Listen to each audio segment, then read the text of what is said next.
بسم اللہ الرحمن الرحیم۔ السلام علیکم۔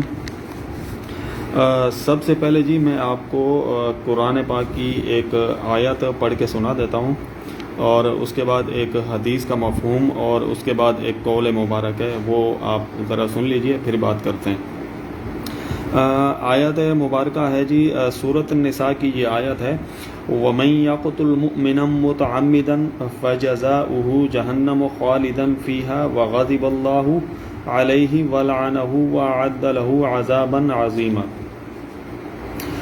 ترجمہ کچھ اس طرح ہے کہ جو بھی کسی مسلمان کو جان بوجھ کر قتل کرے گا تو اس کی سزا جہنم ہے، اور وہ اس میں ہمیشہ رہے گا، اور اس پر اللہ کا عذاب ہو اور اللہ کی لعنت ہو، اور اس کے لیے اللہ تعالیٰ نے بہت بڑا عذاب تیار کر رکھا ہے۔ سورۃ النساء۔ اس کے بعد ایک حدیث ہے، اس کا مفہوم بھی بیان کیے دیتا ہوں۔ حضرت ابو ہریرہ رضی اللہ تعالیٰ عنہ سے روایت ہے، وہ فرماتے ہیں کہ رسول اللہ صلی اللہ علیہ وآلہ وسلم نے فرمایا کہ اگر تمام آسمان اور زمین والے کسی مومن کے قتل میں شریک ہو جائیں تب بھی یقیناً اللہ تعالیٰ ان سب کو جہنم میں جھونک دے گا۔ سنن ترمذی شریف۔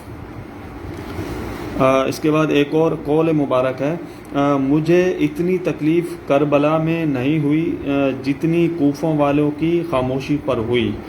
کوفہ ایک شہر کا نام نہیں بلکہ ایک خاموش قوم کا نام ہے۔ جہاں بھی ظلم ہو اور لوگ خاموش رہیں وہ کوفی ہیں۔ امام زین العابدین رحمہ اللہ۔ چلیں، میں نے مناسب سمجھا کہ بس سمجھنے والوں کو سمجھ آ گئی ہوگی، اگلی بات کی جانب چلتے ہیں۔ کل ایک ویڈیو وائرل ہوئی ہے لندن سے، وہ مودی کا یار اور جنڈال کا یار نواز شریف دیوالی کا کیک کاٹ رہا تھا۔ ایک طرف پورا پاکستان غم میں ڈوبا ہوا تھا، اور وہ ہندوؤں کو خوش کرنے کے لیے وہ بندہ وہاں پر دیوالی کا کیک کاٹ رہا تھا۔ پتہ نہیں یہ کس قسم کے لوگ ہیں، ان کو پاکستان سے کچھ لینا دینا نہیں ہے بھائی، یہ صرف پاکستان میں حکومت کرنے آتے ہیں، ٹھیک ہے؟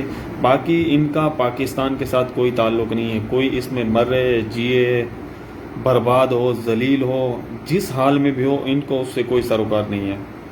تو یہ تو کل والی اس ویڈیو سے ظاہر ہو گیا ہے کہ اس کو پاکستان سے کچھ لینا دینا نہیں ہے۔ یہ بندہ صرف اپنے مفاد کا اور اپنے دولت کا پجاری ہے، بس۔ اس سے پہلے بھی جب یہ بندہ حکومتوں میں ہوا کرتا تھا تو جب بھی کوئی اجلاس ہوتا تھا یا کوئی ایسی کانفرنس ہوتی تھی یا کوئی بھی ایونٹ ہوتا تھا تو ادارے بیان کرتے ہیں کہ جب بھی کوئی ایسا ایونٹ ہوتا تھا تو 2 منٹ کے اندر ہی یہ بندہ جو ہے نا اس اجلاس سے یا اس کانفرنس سے بیزار ہو جاتا تھا اور کھانے کی باتیں کرتا تھا۔ تو اس شخص کو اپنا پیٹ بہت ہی عزیز ہے۔ آپ اس کی چال ذرا دیکھیں، یہ جب چلتا ہے تو ایسا لگتا ہے کہ کوئی حاملہ عورت چل رہی ہو، اپنے سینے کے اوپر ہاتھ رکھتا ہے اور اس طرح چلتا ہے جیسے کوئی حاملہ عورت چل رہی ہو۔ بہرحال ان کو تو شرم آنی نہیں ہے، تو ہم ہی بس اس سے درگزر کرتے ہیں اور اس کا مزید تذکرہ نہیں کرتے۔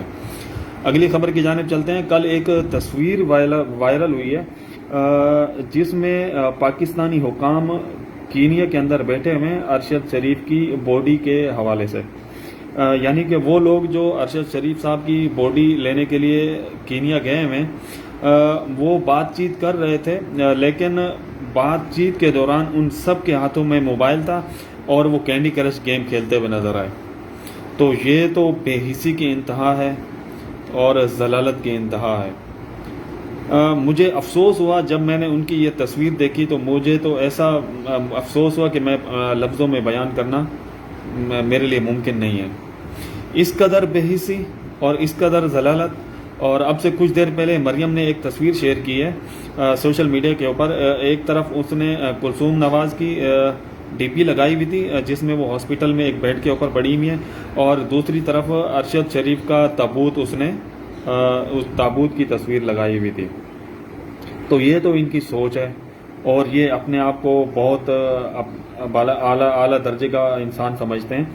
تو یہ سوچ ان کی بہت ہی گھٹیا ہے, بہت ہی ذلیل سوچ ہے. ان کو شرم آنی چاہیے اس طرح کی ٹی پی لگاتے ہوئے.